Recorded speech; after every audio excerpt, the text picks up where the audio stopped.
তোর বন্ধুর জন্য তুমি দোয়া করো।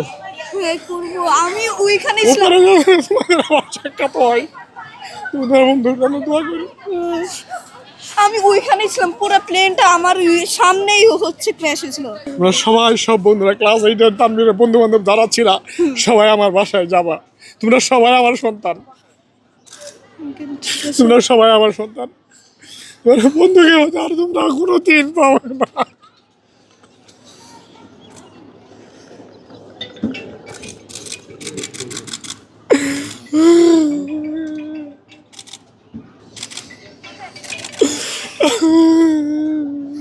বুকটা ভেঙে গেছে। আমার দুইটা ছেলে, আমার দুই ছেলে দুই পাশের পাঁজর ছিল, আমার এক পাশের পাঁজর এখন নেই। আমি আর এই স্কুলে আসতে পারবো না কোনোদিন। এই জন্যই আমি আমার ছোট ছেলের টিসি নিয়ে গেলাম আজকে। তোর বন্ধুর জন্য তুমি দোয়া করো। হ্যাঁ করবো। আমি ওইখানে ছিলাম। ওপরে তোমাদের আমার সাক্ষাৎ হয়, তুমি তোর বন্ধুর জন্য দোয়া করো। আমি ওইখানে ছিলাম, পুরো প্লেনটা আমার সামনেই হচ্ছে ক্র্যাশ হয়েছিল। ওইখানে ছিলাম, আমি মাঠের কাছে ওইখানেই ছিলাম, বিল্ডিং এর কাছে। ওকে বাঁচাতে পারো নাই? না হচ্ছে আমি পুরো আগুন লেগে গেছিল, ঢুকাও যাচ্ছিল না। আঙ্কেলকে কি বলবা? আঙ্কেল আপনি মন খারাপ করেন না, ও জান্নাতে যাবে, প্লিজ হচ্ছে কান্না করেন না।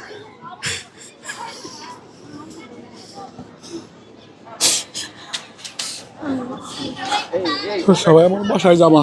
হ্যাঁ তোমরা সবাই, সব বন্ধুরা, ক্লাস 8-এর তানভীরের বন্ধু বান্ধব যারা ছিল, সবাই আমার বাসায় যাবা। তোমরা সবাই আমার সন্তান।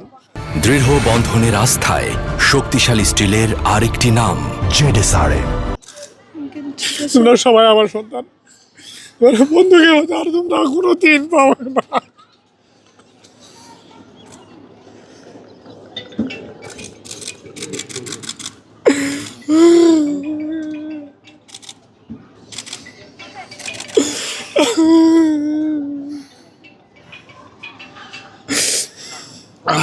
তোমাদের ছুটি হয়ে গেছে?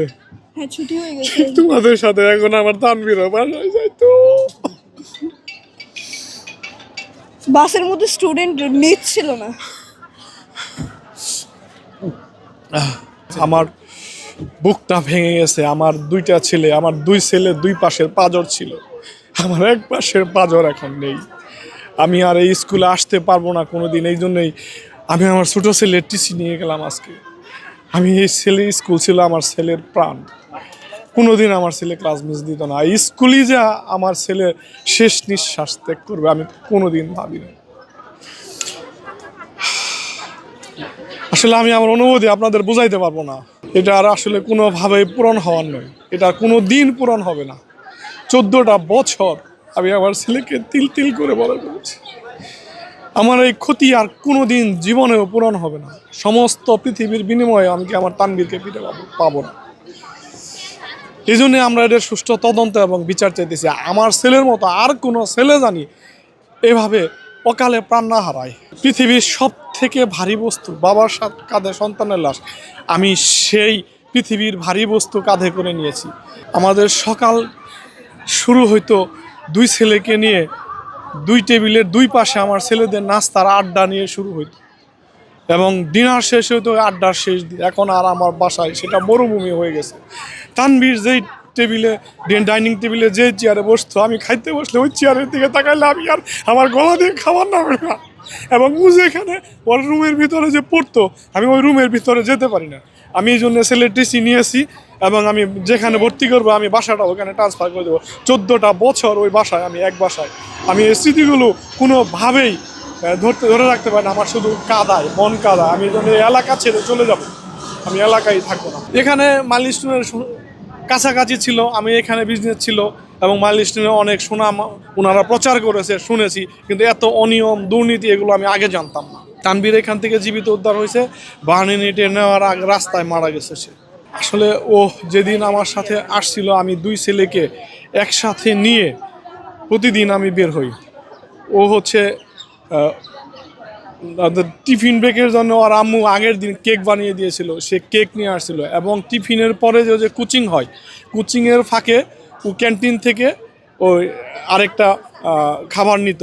ও আমাকে বলেছিল, আব্বু 20 টাকা দাও, আমি 2টা সিঙ্গারা নেবো। আমি বলছিলাম যে বাবা তুমি 50 টাকা নাও, 20 টাকায় কী হবে? বললো যে না আব্বু আমার 20 টাকায় হবে। আমি 50 টাকা দিতে চাইছি, ও 20 টাকা নিছে। এটাই ছিল আমার তানভীরের সাথে শেষ দেখা, শেষ কথা। এবং তানভীর যখন ওকে আমি দেশে নিয়ে যাই, ওর পকেটে মানি ব্যাগ ছিল, ওর মানি ব্যাগ থেকে বের করে আমার ভাই আমাকে দিল। ওর মানি ব্যাগে 80 টাকা ছিল এবং একটা ম্যাথের নোট ছিল, ম্যাথের শিট ছিল ওর মানি ব্যাগে। আর তানভীরের সাথে ওই শেষ কথা ওটাই ছিল আমার, যে আব্বু আমাকে 20 টাকা দাও। আমি বললাম যে বাবা 50 টাকা দাও। বললো না আমার লাগবে না বাবা, আমার কাছে আছে, তুমি আমাকে 20 টাকা দাও। এটাই ছিল আমার তানভীরের সাথে শেষ কথা। তারপরেও আমি ওকে আর পাইনি, আর ওর সাথে কথা বলতে পারিনি।